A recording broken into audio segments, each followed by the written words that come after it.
Chapter 8, Understanding Market and Industry Changes. We're going to talk about what's a market, what's an industry. We're going to talk about shifts in supply and demand. And we're going to talk about market equilibrium. Say that 3 times fast. We're going to talk about predicting and explaining industry changes using supply and demand. And we're going to talk about prices and conveying valuable information as well as market making.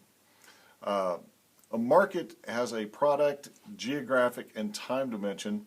You can define the market, or you need to define the market rather, before using the supply and demand analysis. Market demand describes the buyer, and market supply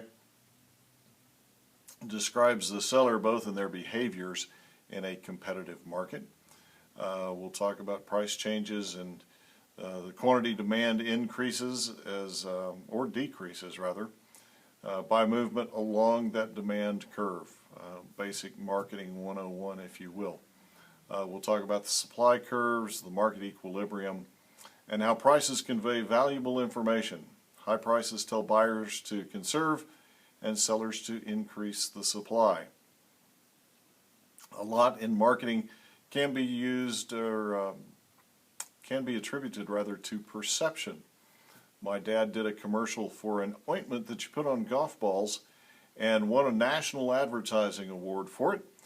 The stuff that you put on the golf balls was selling for $19.99 and they couldn't sell it. They couldn't move it.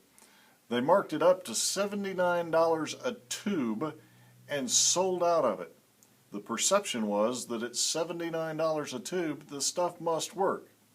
Whereas at 19 bucks a tube, yeah, they're just going to take my 20 bucks. I think either way they took your money.